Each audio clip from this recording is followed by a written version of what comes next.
Echoes of Us, a novel, by Hope Happies. Chapter 1. The Letter. Adrian.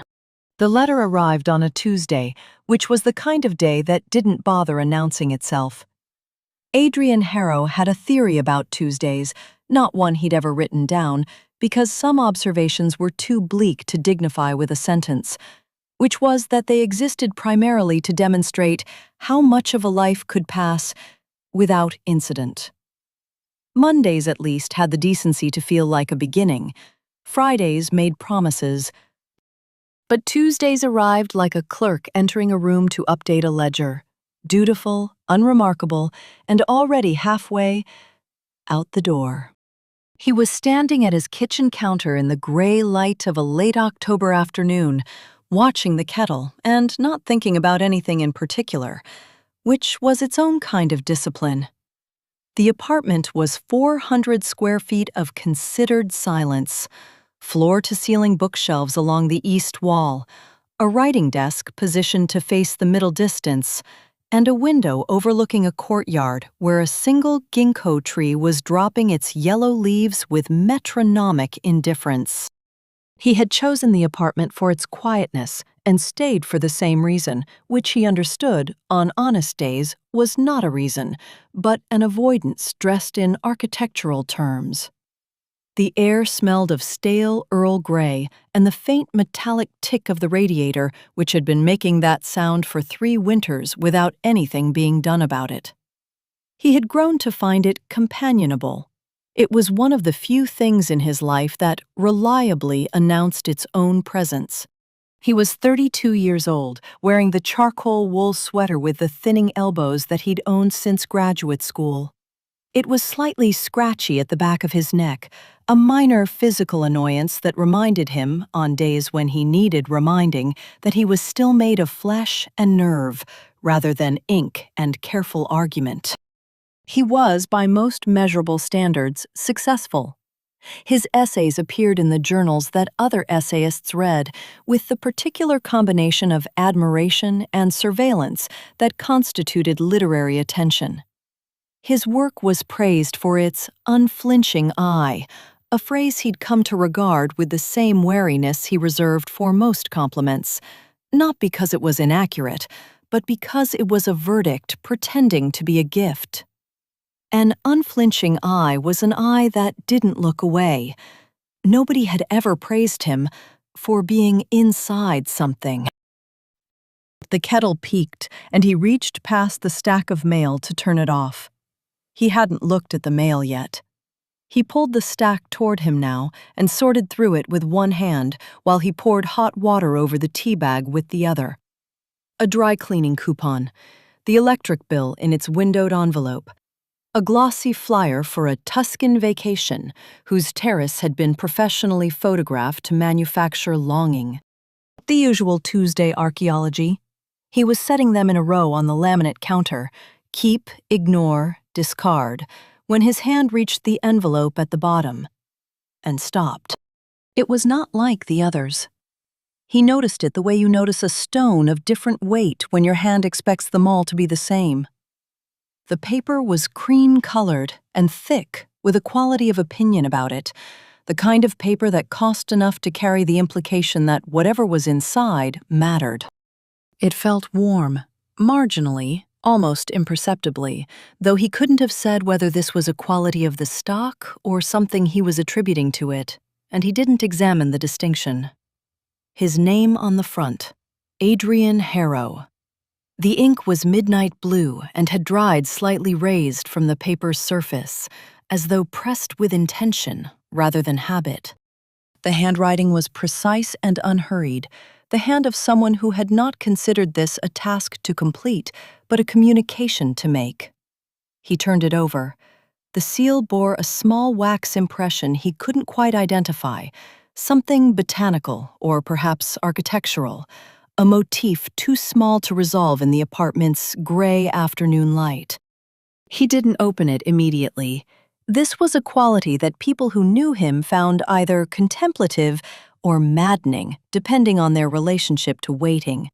He was a man who believed in the space before a thing, in the particular texture of not yet knowing that most people rush through in their eagerness to arrive somewhere. He ran his thumb along the edge of his name. The return address was a lawyer's office in a town called Brackenport, on a stretch of the New England coast he had never visited. He knew the name of the town, though. He knew it the way you know a word in a language you were once told you spoke as a child and then forgot. Not with recognition exactly, but with the physical sensation of something dormant, briefly surfacing. He was 7 years old in the memory, and there was peppermint and a house that seemed to expand when a certain person walked through a room. His Aunt Lenora's house. Lenora Wycliffe, who was his father's sister and nothing like his father. She appeared in his childhood with the quality of weather, vivid and impossible to ignore, and then vanished without adequate explanation, in the way that adults vanished from children's lives when the children didn't control the terms. He remembered her hands, always doing something purposeful. He remembered that she looked at him with an unqualified directness that most adults withheld from children, as though she'd already decided he was worth the attention and was simply proceeding on that basis. He was 7 years old. She was gone by 8, and his father had never once mentioned her after that, and Adrian had learned, somewhere in the careful lessons of that household, that the absence of a name was a kind of instruction. He used the silver letter opener from the counter, his father's, heavy and cold-handled, purchased to outlast the person who bought it, and slit the seal cleanly. Dear Mr. Harrow, we write on behalf of the estate of Lenora Margaret Wycliffe, deceased, of the Mooring, Brackenport, who passed on September 14th of this year. Ms. Wycliffe named you in her last will and testament as a co-beneficiary of the above property. This inheritance is shared equally with Ms. Celia Duarte of Boston, Massachusetts. The terms of the inheritance are specific and non-negotiable. Both beneficiaries are required to reside at the mooring together for a period of 30 consecutive days, beginning no later than November 1st, for the probate period to be satisfied and the inheritance to vest. The property cannot be sold, transferred, or otherwise disposed of until this condition is met. These were Ms. Wycliffe's explicit wishes, stated before 2 witnesses. Please contact our offices at your earliest convenience to confirm your intention to proceed. He set the letter down, not carefully, not with decision. The paper simply left his hand, the way things do when the grip releases before it's been told to. He looked at the letter. He looked out the window at the ginkgo tree, which dropped a leaf with the patient unconcern of something that has been doing this for longer than he has been alive. He looked at the letter again. Lenora. The name arrived with the specific quality of an old bruise, not sharp, but occupying more space than expected when you pressed it. He was aware of grief without being able to locate it precisely, the way you become aware of a sound that has stopped before you could identify it. She was his father's sister. She was a woman who had smelled of peppermint and moved through rooms as though she'd personally negotiated with them. She was the only adult in his childhood who had looked at him without the glass partition. He had not seen her in 24 years. He read the letter again. Celia Duarte. The name produced nothing. No image, no association, no thread to pull. It was a clean space in his mind, which was its own kind of provocation. He who made his living filing the world into categories found himself holding a name that wouldn't file. Young, the name had that quality, though he couldn't have explained why. Not a lawyer's name, though the lawyer had mentioned she'd already been in contact, which meant she was either organized or wary, or both. He was constructing a woman from 2 words, and he knew it, and he knew further that this was a pathology specific to him, the preference for the imagined over the real, which required a real to arrive before it could be corrected. 30 days, together in the house. He was aware of warmth in his lower chest that had no immediate rational basis. He catalogued it as curiosity and left it there. The phone was in his hand before he'd consciously decided to call. "This is Adrian Harrow," he said when the clerk answered. His voice came back slightly strange to him, lower, as though saying his own name had changed its specific gravity. "I received the letter regarding Lenora Wycliffe." "Mr. Harrow." The pause of a woman consulting something she'd expected to consult. "We've been expecting your call. Ms. Duarte has already been in contact. She's making her way to Brackenport." Something rearranged itself in his chest. The woman named Celia Duarte was already moving toward the house, toward the question, while he stood in his kitchen with a cold cup of tea and a Tuesday that had just become the most interesting day he'd had in 3 years. "I'll be there tomorrow," he said. The decision arrived cleanly before the reasoning did. "Very good." More consulting. Ms. Wycliffe was quite specific about the terms. Both beneficiaries present under the same roof for the duration. There's no provision for alternate arrangements. A brief hesitation, the kind that signals a woman deciding how much professional credibility to spend. She believed the house needed both of you, her exact words. He stood at the counter for a while after hanging up. The radiator ticked. The ginkgo shed another leaf.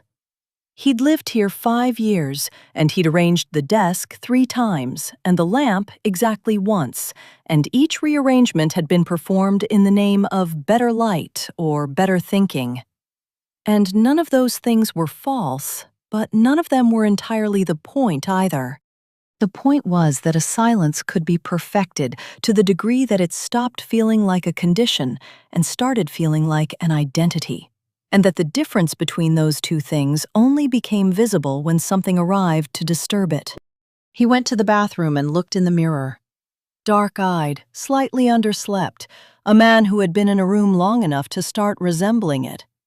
He looked like someone who had learned to describe weather without going outside.